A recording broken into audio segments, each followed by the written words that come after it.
Portez l'élevé vos linteaux pour que le Dieu de gloire fasse son entrée avec puissance et autorité. Oh Papa, Père éternel, nous t'invitons maintenant de venir faire ton entrée, de venir prendre le contrôle de ce moment de partage.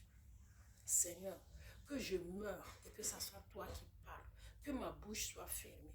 Si c'est moi qui parle à ce peuple, il mourra. Mais si c'est toi, Papa, qui leur parle, le peuple vivra. Parce qu'il est écrit que tes paroles sont esprit et vie. Je bénis ta sainteté, Papa, et que c'est toi-même qui parle pour ton peuple, que je sois juste un robinet par lequel l'eau qui est toi va couler pour abreuver ton peuple et désaltérer ton peuple, chacun au point de sa soif, pour ta seule gloire, au nom puissant de notre Seigneur et Sauveur Jésus-Christ de Nazareth. Amen, amen, amen.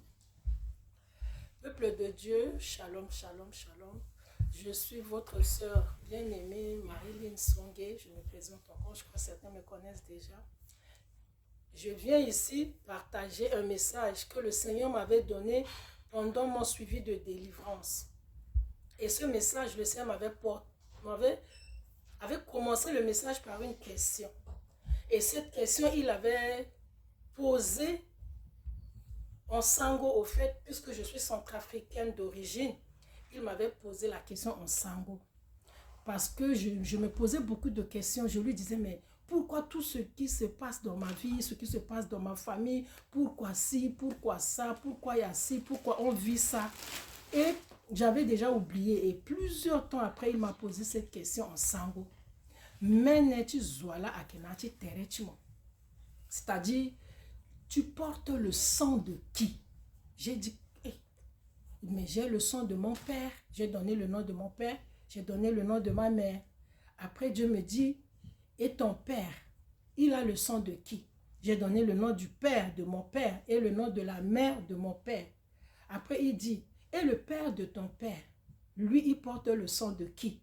Et je continue de donner. J'ai dit, j'ai donné le nom du père de mon grand-père et le nom de la mère de mon grand-père. Et il a dit, et ton arrière-arrière-grand-père là, il porte le sang de qui? Et là, je me suis rendu compte que, mais les réponses que je donne là, est-ce que je réfléchis? Est-ce que je vois où Dieu veut m'emmener? Donc, je me suis arrêtée comme ça. J'ai dit, waouh! Du coup, dans mes pensées, j'avais réalisé que j'avais le sang de mon père, qui venait de mon grand-père, qui venait de mon arrière-grand-père, qui venait et en remontant, je me suis arrêtée comme ça. Et je suis restée silencieuse. J'ai dit que Seigneur, là, je ne sais plus comment je peux continuer. Non seulement je n'avais plus les noms, mais je pouvais continuer de citer le nom. Comme on voit dans les généalogies, non, on cite de génération en génération. Mais le problème, c'est qu'en Afrique, on n'est pas enregistré comme ça. Mais c'est plus facile dans d'autres pays où les généalogies sont enregistrées. Donc, je n'avais plus les noms, je ne pouvais plus continuer. Et moi-même, je me rendais compte que la question était lourde. Elle était complexe et elle était plus spirituelle que physique. Et c'est là que je suis restée devant le Seigneur, je me suis posé beaucoup de questions. Et ce n'est que plus tard que le Seigneur va me donner un exemple de ce que nous portons. Au fait, nous avons un lourd héritage spirituel et physique en même temps. Spirituel, c'est toutes les conséquences de ce que les âmes de nos ancêtres, de nos grands-parents, de nos parents ont fait et que nous-mêmes nous avons consolidé. Parce que la Bible dit que les enfants aussi, ils ont fait pire que les parents. Et d'autre part, nous on parle de biologie, on parle de la génétique, que telle personne n'a plus le caractère de son père, il n'a plus le caractère de sa mère, mais tout ça là, ça vient de loin. Plus tard, que Dieu va me faire comprendre que nous avons un sang qui vient directement de Adam et Ève. De Adam à partir de Seth. Parce que c'est de Seth que Dieu a gardé la généalogie jusqu'à ce jour. Donc, de Seth, Dieu a détruit la terre au temps de Noé. Ça veut dire que quand Dieu a détruit la terre, mais Noé venait de Seth. Et Noé aussi, il avait 3 fils. Et de ces 3 fils-là, Dieu a gardé la postérité de Sem. Et c'est de Sem que Abraham aussi est venu. Donc, toute la terre, au fait, vient des 3 fils de Noé là. Mais Dieu, il s'est focalisé sur la postérité de Sem par rapport à Abraham. Et c'est là que j'ai commencé à comprendre ce que Dieu voulait dire. Donc, de Adam à Noé, toute la terre descendant de Adam et Ève par 7. Et puis, on peut trouver ça dans Genèse au chapitre 6, versets 5 et 7.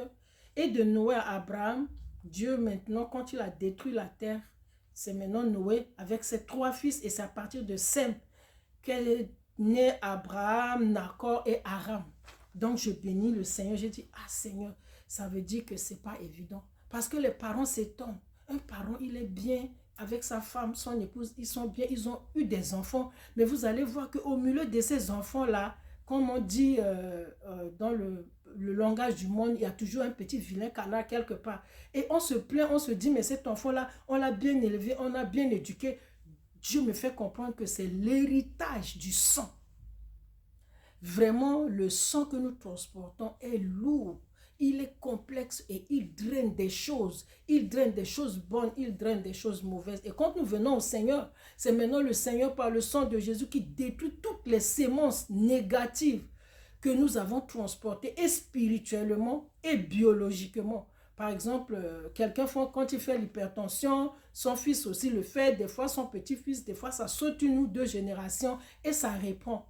Ça, c'est un mauvais côté. Mais quand quelqu'un a un bon cœur, il donne naissance à des enfants, certains prennent son bon cœur, d'autres prennent le mauvais cœur de son grand-père ou de son arrière-grand-père.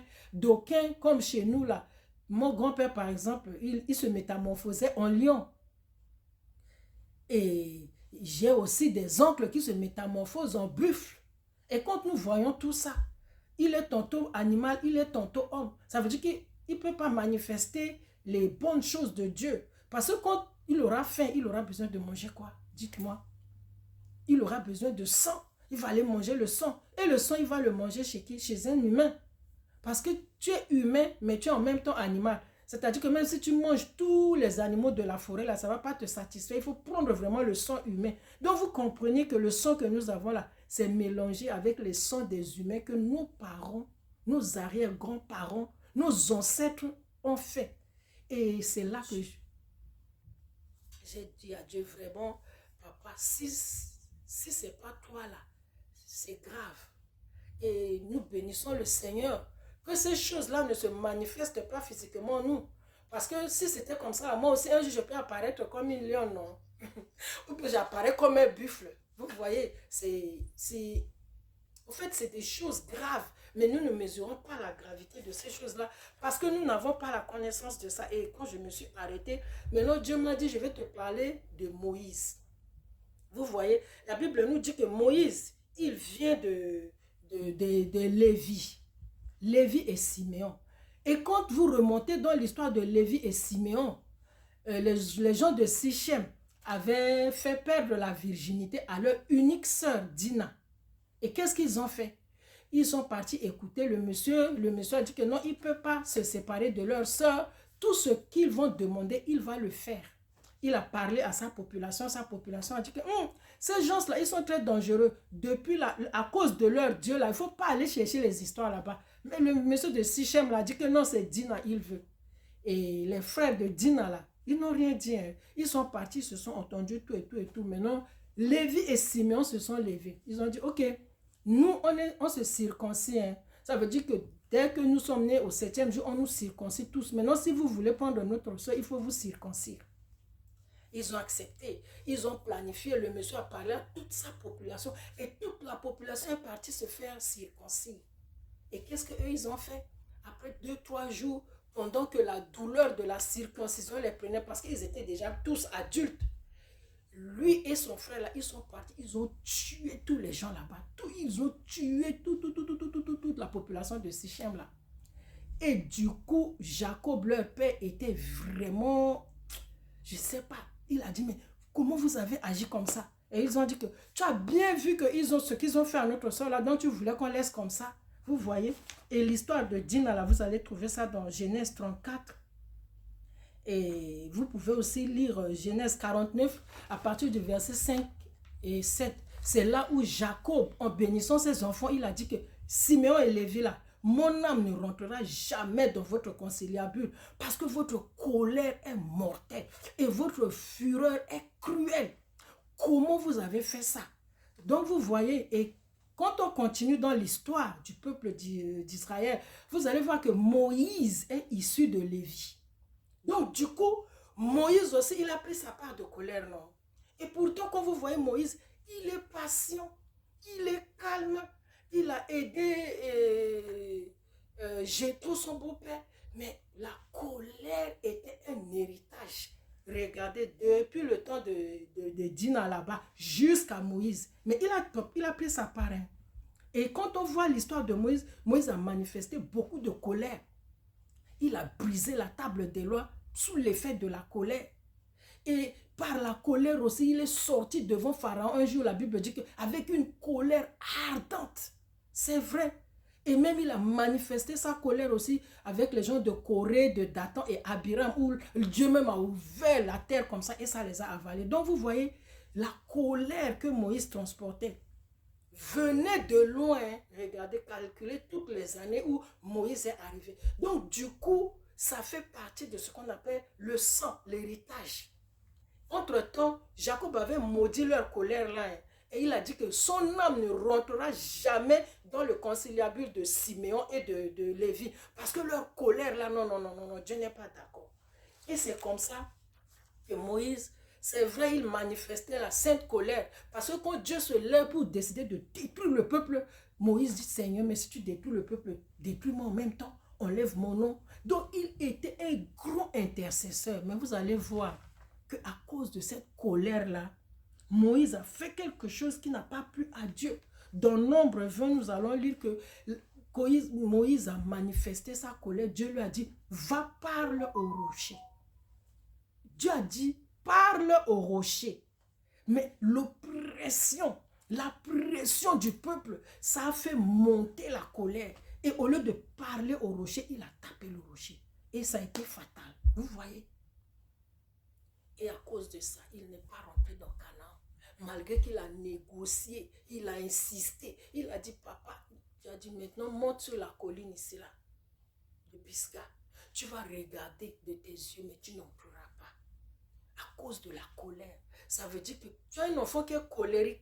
Tu n'es pas colérique. Ton épouse n'est pas colérique, mais l'enfant est colérique. Donc, il a pris ça de loin. Maintenant, quand on regarde dans notre famille, je comprends que vraiment, mais on a des grands-parents qui sont buffles, on a des grands-parents qui sont lions, d'aucuns sont des gorilles. Donc, vous voyez, non? Et ces caractères, vous allez les retrouver dans chacun de nous. C'est-à-dire que même moi, là, auparavant, quand je prenais une décision, ma décision était irrévocable. Et quand je me mettais en colère, là, il lui fallait des jours, même des années pour descendre de ça. Mais je bénis le Seigneur qui a vraiment travaillé dans ma vie. Le Seigneur a beaucoup travaillé. Mais maintenant, quand je veux prendre une décision, j'ai peur de prendre une décision. Parce que je sais que Dieu n'est pas dans ça. Donc, vous voyez, ça fait partie du sang. Ça fait partie de l'héritage. Et c'est là, maintenant, j'ai compris que vraiment, la question que Dieu m'avait posée là, c'était une très grande question. Maintenant, je sais que Dieu a mis au milieu de nous des serviteurs que lui-même il est en train de former, de finaliser. Il les a oints. Nous avons le serviteur Yves, nous avons le serviteur Michel, nous avons le serviteur Basile. Ça fera l'objet d'un enseignement que Dieu leur donnera pour approfondir avec des sujets de prière adéquats. Nous devons déjà commencer à prier pour nous et pour nos enfants aussi. De ce que l'héritage du sang que nous avons traîné depuis Adam là-bas jusqu'à Noé, jusqu'à aujourd'hui, peut faire dans la vie de quelqu'un. On comprend pourquoi nous devons nous repentir par rapport à nos parents, à nos grands-parents, à nos ancêtres, de tout ce qu'ils ont fait. Parce que tout ça se trouve dans le sang. Tu hérites ce qu'ils ont déjà fait, non? J'ai hérité le caractère de lion. J'ai hérité le caractère de buffle. Parce que ma tante même, l'unique sœur de mon père, elle s'appelait femme buffle. Vous voyez? Donc, avec ce caractère-là en nous, maintenant moi aussi je viens manifester ma part. Donc, chaque fois nous complétons, nous complétons, nous complétons et nous donnons, nous donnons, nous donnons. Et vous voyez le produit que ça peut sortir dans la vie de quelqu'un, un enfant qui peut naître. C'est maintenant, j'ai dit, Seigneur, au secours, comme dit la prophétesse Marjorie, au secours, Seigneur. Si tu nous laisses là, on va manifester les caractères de tout ce que nous avons hérité. Vraiment, mes bien-aimés frères, mes bien-aimées sœurs, c'est ce message que Dieu m'avait donné, que je viens partager aujourd'hui, pour que nous prenions vraiment la repentance des parents, des grands-parents et des ancêtres à cœur, que nous le fassions, afin que nos descendants soient délivrés de ce caractère-là. Je crois que si les parents si Jacob même savait se repentir, comme maintenant Dieu nous donne clairement, puisque la parole dit qu'avec le temps, la connaissance augmentera. S'il s'était repenti, je crois que Moïse ne pouvait pas manifester cela comme Lévi et Siméon avaient fait. Vous voyez donc, à nous maintenant de nous repentir sincèrement par rapport à beaucoup de caractères que nous voyons se développer parmi nos enfants, dans notre famille, dans nos parents, dans nos grands-parents, que nous-mêmes nous recensons ces caractères et nous amenons devant Dieu afin que Dieu puisse nous délivrer sincèrement et délivrer notre postérité pour toujours, pendant que maintenant l'enlèvement est en train d'arriver. Recevez cette parole au nom puissant de notre Seigneur et Sauveur Jésus-Christ de Nazareth, et que sa miséricorde écrive ça sur les tables de notre cœur pour que nous puissions vraiment en bénéficier. Shalom, shalom.